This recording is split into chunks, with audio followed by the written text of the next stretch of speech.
월요일 동시호가 구간 진입해 있습니다. 오늘 양시장 어떻게 마무리될지 살펴드리죠. 네, 먼저 코스피 시장입니다. 마찬가지로 강보합권 수준에서 지금과 비슷하게 마무리 지을 것으로 보이는데요. 현재 마감 포인트 2,455포인트로 집계되고 있습니다. 2,450선 이탈하지 않고 오늘은 상승권에서 현재 마무리 준비 중입니다.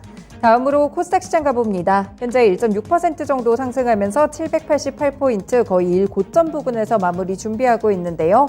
오늘 코스닥 시장의 강세 흐름 뚜렷하게 느껴지는 가운데 동시호가 구간에서도 끝까지 시세를 끌고 가려는 흐름도 체크가 되고 있습니다.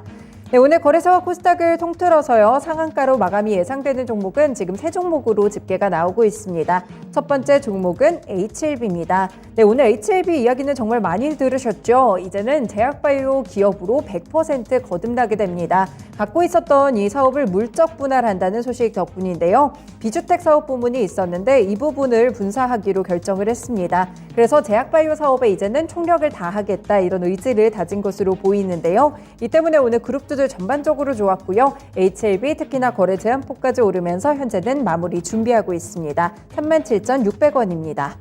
네, 다음으로는 셀바스 헬스케어입니다. 셀바스 AI 이런 종목들도 많이 들어보셨을 것 같은데 오늘은 셀바스 헬스케어가 크게 뛰어올랐습니다. 네, 이 종목 역시나 이유를 좀 가지고 있는데요. 이 정부에서 의료 인공지능을 도입한다는 소식이 나왔습니다.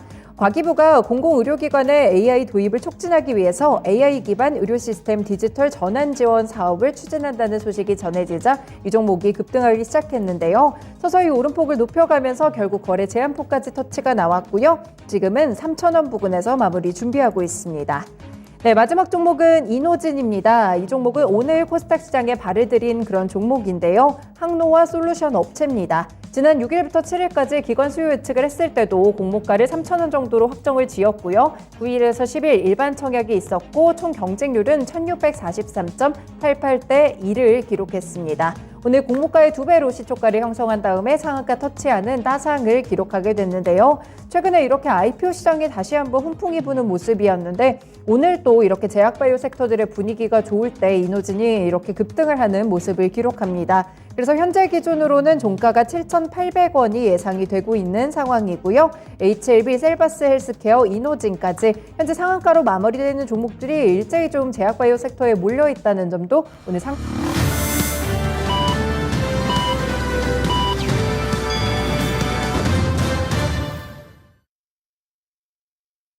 2월 20일 월요일도 이렇게 시장의 거래를 마쳤습니다. 일단은 상승권으로 마무리가 됐고요. 오늘 코스닥 시장이 더 좋았기 때문에 개별 종목의 어떤 포트폴리오에 어떤 종목을 갖고 있었느냐에 따라서 수익이 좀 달라지셨을 것 같은데요. 아시아 증시는 전반적으로 어떤 흐름이었을지 체크해 보겠습니다. 네, 먼저 일본 증시 가봅니다. 현재 마무리가 됐는데요. 니케이 지수 강보합권을 기록하게 됐고요. 포인트상으로는 27,531엔으로 거래를 마쳤습니다. 네, 오늘 일본 증시는 굉장히 지지부진한 분위기를 가져갔는데요. 하락으로 출발해서 내내 보합권 정도에서 움직였습니다. 거의 변동성 없이 등락을 보였고 뚜렷한 호재나 악재가 없었던 것이 특징이다라고 부를 만큼 잔잔한 움직임을 기록했습니다. 네, 반면에 중국 증시로 가보시면요. 오늘 상당히 분위기가 좋습니다. 특히 상해 종합지수는 거의 2% 가까운 급등이 나오는데요. 3,288포인트 터치하고 있고요. 심찬 종합지수도 1.5% 오른 11,898포인트로 진행되고 있습니다. 오늘 전반적인 아시아 증시 분위기와 굉장히 다르게 중국 증시는 점차 상승 탄력을 높여가고 있습니다. 오늘 골드만삭스 측에서 긍정적인 전망이 나왔는데 개별 종목도 아니고 중국 증시 전반에 대한 긍정적인 전망입니다. 연말까지 24% 급등할 것이다 라고 분석이 나왔는데요. 이유는 역시나 중국의 리오프닝이고요. 경제 재개에서 경제 회복으로 전환되면서 기업들의 수익이 앞으로 개선될 것이라고 봤습니다. 특히나 서비스 부분에서 회복세가 상당히 클 것이라고 봤는데요. 하반기부터는 2019년 그러니까 코로나19 이전으로 다시 돌아갈 수 있다 이렇게 전망이 나왔습니다. 중국 증시 오늘 상당히 이런 전망과 더불어서 분위기 좋게 흘러가고 있다는 점이 특징으로 잡힙니다. 다음으로 홍콩 증시 가봅니다. 항생지수 역시나 1%대 상승 탄력으로 분위기 동참하고 있는데요. 현재 2952포인트 선으로 21,000선에 거의 가깝게 왔습니다. 장중 고점이 2991포인트였으니까요. 21,000선을 넘어설지 이 부분도 포인트로 두시고 좀 살펴보시면 될 것 같습니다. 다시 상승 흐름으로 오늘 전환이 되면서 오름폭을 계속해서 좀 높여가는 그런 모습들이 나타나고 있는 그런 흐름들인데요. 일단 보시면 홍콩 증시에 대해서 중국의 빅테크 압박에 대한 부분들을 함께 또 체크를 해보셔야 될 것 같아요. 그동안은 좀 압박이 있었는데 이 압박이 확실하게 좀 마무리가 되는 것 같습니다. 정부가 주관했던 행사인 이 행사에 디디투싱 CEO도 초대가 됐다고 하는데요. 이 디디투싱이 상장 직후에 국가안보 조사에 들어갔었죠. 1년 동안 조사를 받고 벌금을 거의 1조 원 훨씬 넘게 맞았습니다. 이 뉴욕 증시에서는 그래서 자진 상장 폐지를 했고요. 홍콩 거래소에 지금 다시 상장할 계획이라는 그런 부분들도 흘러나오고 있어가지고요. 이 부분 체크를 해보셔야겠습니다. 실제 이 중국에서 증권감독위원회가 지난 17일에 자국 기업의 홍콩을 포함해서 해외 증시 상장 규칙을 개정했는데요.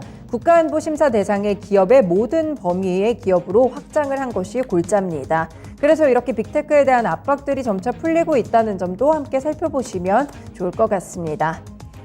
다음으로 원달러 환율 마감 상황 살펴보도록 하겠습니다. 네, 한 번에 1,300원 선을 넘어서기는 확실히 쉽지 않아 보입니다. 오늘 조정받으면서 시간이 갈수록 하락폭이 조금씩 커지는 그런 흐름들이 나왔는데요. 결국에는 오늘 하락으로 마감됐고요. 정확하게 5원 밀렸습니다. 1294원 50전 지점에서 오늘 거래 마치면서 음봉을 만들어냈다는 점도 특징이 되겠습니다. 네, 이렇게 환시와 함께 아시아 증시 상황 전해드렸습니다. 국내 증시 어떻게 마무리됐을지 시황센터 다녀옵니다. 이번 주 FOMC 의사록 공개를 앞두고 시장 투자 심리는 다소 제한적인 모습이었습니다. 양시장 모두 상승부를 켜긴 했지만 한쪽으로 치우쳐진 모습이었는데요. 장중 코스피는 계속해서 변동성이 드러나면서 오늘 장 부하권 부근에서 마감했습니다. 자세한 내용 코스피 지수부터 체크해 보겠습니다. 오늘 코스피 지수는 전거래 대비 0.16% 소폭 오름세로 마쳤습니다. 약 3.91포인트 올랐고요. 2,455포인트 부근에서 강보합으로 마쳤습니다. 자세한 내용 분봉 차트로 살펴보겠습니다. 코스피 지수 장 초반에 낙폭이 깊었습니다. 2,450선에서 30선을 오가면서 하락세가 짙었는데요. 하지만 장중에 기관 쪽 자금이 유입되면서 상승 전환했습니다. 하지만 추가 상승은 제한된 모습이었는데요. 2,460포인트를 기점으로 저항을 받으면서 2,450선에서 불안한 등락을 이어갔고요. 오늘 장 0.1%대의 소폭의 상승에 그쳤습니다. 이어서 수급 현황 체크해 보겠습니다. 오늘 코스피 쪽에서 외국인이 3거래일 만에 매도 전환했습니다. 외국인이 3,156억 원어치 순매도했고요. 반대로 개인과 기관이 사들이면서 어느 정도 방어는 하는 모습이었습니다. 기관이 1,720억 원어치 순매수했고요. 그 뒤로 개인 쪽에서도 948억 원의 순매수세가 유입됐습니다. 이어서 업종별 현황 체크해 보겠습니다. 오늘 코스피 시장에선 철강금속 섹터가 강세로 마쳤습니다. 오늘도 역시 철강주들 강세를 이어가면서 3.3%가량의 강세로 마쳤고요. 그리고 네이버를 비롯해서 카카오까지 이렇게 인터넷 플랫폼주들이 강세를 보이면서 서비스 섹터가 1.3%대의 상승으로 마쳤습니다. 그리고 오늘 대형 바이오 종목들 강했는데요. 의약품 섹터가 1.23%로 상승한 가운데 그 뒤로 의료정밀 섹터 역시 1%대의 강세로 마쳤습니다. 그리고 섬유유복 업종 가운데 일신방직이 주식 분할과 또 자사주 소각 결정이 나오면서 급등했는데요. 오늘 장 섬유유복 섹터를 상승을 주도했습니다. 이어서 하락 업종 체크해 보겠습니다. 오늘은 비금속 광물 섹터가 가장 크게 하락했습니다. 포스코케미칼 하락에 이어서 오늘은 히토류 관련주들이 하락으로 전환되면서 약세를 주도했고요. 그 뒤로 운수창고 섹터가 0.84%의 하락으로 마쳤습니다. 그 뒤로 화학업종이 0.73%의 내림세로 마쳤고요. 보험 섹터, 전기전자 섹터 일제히 소폭의 하락으로 마쳤습니다. 이어서 코스피 시장 시총상위주 체크해 보겠습니다. 오늘 코스피 시장에서 반도체 종목들 쉬어가는 흐름이었습니다. 삼성전자, SK하이닉스 모두 소폭의 오름세로 마쳤는데요. SK하이닉스가 0.54%의 소폭에 상승한 가운데 삼성전자 역시 강보합권에서 마쳤습니다. 그리고 LG에너지솔루션 3% 이상 하락하면서 51만 6천 원으로 하락 마감했고요. 그 밖에 삼성 SDI, LG화학 일제히 내렸습니다. 그중에 LG화학이 오늘장 3.2%가량 밀렸고요. 종가는 66만 7천 원 부근에서 하락으로 마쳤습니다. 다음으로 오늘 바이오 종목 강했습니다. 먼저 삼성바이오로직스가 0.7%대의 상승으로 마쳤는데요. 오늘 종가는 80만 5천 원 터치하고 마감했습니다. 그리고 현대차와 기아는 오늘장 약세로 마쳤습니다. 현대차가 0.4%가량 밀리면서 17만 8,200원으로 마감했고요. 그 뒤로 기아 역시 약보합권에서 마쳤습니다. 그리고 네이버와 카카오 오늘장 상승했습니다. 먼저 카카오가 1.4%가량 상승하면서 6만 4,200원으로 종가 마감했고요. 네이버 역시 오름세 지키면서 1.6%대의 강세로 마쳤습니다. 그리고 철강주 가운데 포스코홀딩스 3.6%가량 상승하면서 34만 6천 원 선에서 마감했고요. 셀트리온이 1.5%대의 강세로 마쳤습니다. 그리고 금융주 가운데 KB금융, 신한지주 일제히 1%대의 상승으로 마쳤고요. 그 밖에 삼성물산은 0.7%가량 하락으로 마쳤습니다. 다음으로 특징주 체크해 보겠습니다. 오늘 시장에선 철강주들이 일제히 상승했습니다. 중국 최대 정치 행사인 양회를 앞두고 중국 정부가 경기 부양책을 내놓을 거란 기대감이 이어지고 있는데요. 철광석 가격은 톤당 126달러로 한 달 전보다 6% 상승했습니다. 중국이 대규모 부동산 부양 정책을 내놓으면 앞으로 철강 수요가 더욱더 늘어날 거란 기대감이 나오면서 지난 금요일에 이어서 일제히 상승했습니다. 먼저 포스코홀딩스를 이어서 현대제철이 2.6%가량 상승했습니다. 그 뒤로 동국제강과 KG스틸 일제히 상승했는데요. 그중에 KG스틸이 오늘장 9%가량 상승하면서 1,580원 부근에서 상승으로 마쳤습니다. 그리고 세아베스틸지주 5.6%가량 상승했고요. 고려제강 역시 4.9%가량 상승했습니다. 이어서 코스닥 시장 정리해 보겠습니다. 오늘 코스닥 지수는 전거래 대비 1.71% 상승했습니다. 13포인트가량 올리면서 788포인트 부근에서 마감했는데요. 코스피보다 오늘도 코스닥 쪽으로 자금이 더 크게 들어오면서 거래대금은 8조 원가량 몰렸습니다. 이어서 분봉 차트 체크해 보겠습니다. 코스닥 지수 장 초반에는 보합권 부분에서 다소 좀 조정을 받는 모습도 보였습니다. 하지만 점차 상승 전환하면서 탄력을 키워나가는데요. 오늘장 790선 부근까지 상승하면서 고점을 계속해서 높여갔습니다. 오늘장 1%가량 1% 이상 상승했고요. 고점 부근에서 마감했습니다. 이어서 수급 현황 체크해 보겠습니다. 오늘 코스닥 쪽에선 외국인과 기관의 매수세가 유입됐습니다. 외국인이 1,997억 원어치 가장 큰 폭으로 매수했고요. 그 뒤로 기관 쪽에서는 722억 원어치 순매수했습니다. 그리고 개인 쪽에서 2,520억 원어치 매도세가 나왔고요. 오늘장 상승 주도했습니다. 이어서 시총 상위주 체크해 보겠습니다.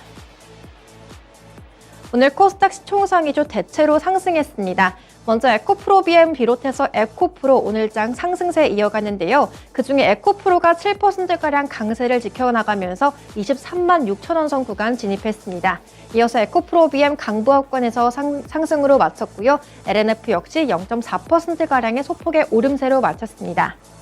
그리고 제약바이오주들 오늘장 상승세가 두드러졌습니다. 먼저 그중에 HLB가 상한가로 거래를 마쳤는데요. 물적 분할 이슈가 나오면서 급등했습니다. 바이오 헬스케어 전문 기업으로 전환하게 되면서 바이오 그룹으로의 성장 기대감 나오면서 관련 관계사들도 일제히 상승했는데요. 그리고 셀트리온 헬스케어와 셀트리온장 역시 일제히 상승했습니다. 먼저 셀트리온 헬스케어가 2.3%가량 상승하면서 58,100원 구간에서 상승 마감했습니다. 그리고 게임주도 대부분 상승했는데요. 오늘 카카오게임즈, 펄어비스 일제히 상승했습니다. 먼저 카카오게임즈가 4%가량 상승하면서 48,550원으로 종가 마감했고요. 펄어비스 역시 3%가량의 상승으로 마쳤습니다. 그리고 엔터주 가운데 SM의 큰 폭으로 하락으로 마감했습니다. SM이 오늘 주가가 12만 원 선으로 다시 한번 내려앉았는데요. 지난해 4분기 호실적을 발표했지만 하이브가 공개 매수 가격을 인상하지 않겠다고 밝히면서 투자 심리가 위축됐습니다. 오늘장 6.4%가량 밀리면서 오늘 종가는 12만 1,800원 구간으로 하락으로 마쳤습니다. 그리고 오스템 임플란트가 0.1%가량 소폭으로 상승으로 마쳤고요. JYP엔터가 3%가량 상승으로 마쳤습니다. 그리고 반도체 장비주 가운데 리노공업이 0.5%대의 상승으로 마쳤고요. 그리고 천보는 0.6%가량 밀렸습니다. 그리고 콘텐츠주 가운데 스튜디오 드래곤은 0.77% 상승하면서 78,100원 터치했고요. 그리고 CJ E&M 0.1%의 상승으로 마쳤습니다. 이어서 코스닥 시장 특징도 체크해 보겠습니다. 오늘 코스닥 쪽에선 주류 관련 종목들이 강했습니다. 주류업계가 올해 또 한 차례 가격을 인상할 수 있다고 보도했는데요. 물가 상승으로 주류세와 원가 부담이 커졌기 때문입니다. 이번 4월부터 맥주에 붙는 세금은 리터당 30.5원 올라서 지난해보다 인상폭이 46%나 더 커졌습니다. 소주 역시 원가 부담이 커지면서 올해도 출고가 인상이 불가피할 거란 전망이 나오고 있고요. 주류 가격 인상 효과에 대한 기대감이 반영되면서 관련주들이 상승했습니다. 먼저 창해 에탄올이 오늘장 4.3%가량 상승했습니다. 하지만 윗꼬리를 달면서 탄력은 줄였는데요. 오늘 종가는 11,110원 터치하고 마감했습니다. 그 밖에 맥주 브랜드 가운데 제주 맥주가 8.5%가량 상승하면서 1,636원을 기록했고요. 그 밖에 한국 알콜, 국순당 역시 일제히 상승했습니다. 그리고 코스피 쪽에선 무화기 2.8%가량 상승했고요. 보혜양주 역시 4%가량의 상승세를 나타냈습니다. 다음으로 AI 관련주 가운데 오늘은 의료 관련 종목들이 매수세가 유입됐습니다. 정부가 오늘 신성장 4.0 전략 추진안을 발표했는데요. 그 가운데 전국민 AI 일상화 추진 계획을 예고하면서 인공지능 관련 인프라 구축에 시동을 걸었습니다. 자세하게 나온 내용을 따르면 돌봄과 의료 또 교육 등의 AI를 도입하기 위해서 이번 6월까지 추진 방안을 마련하겠다고 발표했는데요. 특히 의료용 챗 GPT 등장에 대한 기대감이 커졌습니다. 카카오의 자회사인 카카오 브레인이 엑스레이를 판독해서 질환을 찾는 AI 데모 버전을 출시할 거란 소식이 나왔는데요. 관련주들이 상승했습니다. 먼저 JLK가 14%가량 급등하면서 4,685원으로 마감했고요. 그 밖에 아이센스와 이지케어텍, 인피니트 헬스케어 역시 일제히 상승했습니다. 그리고 인공지능을 기반으로 한 의료 플랫폼 가운데 셀바스 헬스케어가 상한가로 거래를 마쳤는데요. 오늘 종가 3,000원 터치하고 마감했습니다. 그 밖에 기존의 AI 관련주 가운데 셀바스 AI 3.9%가량 상승했고요. 솔트룩스가 14%가량 상승했습니다. 그리고 마인즈는 역시 상승하면서 4.6%가량의 상승으로 마쳤습니다. 지금까지 마감 시황 전해드렸습니다.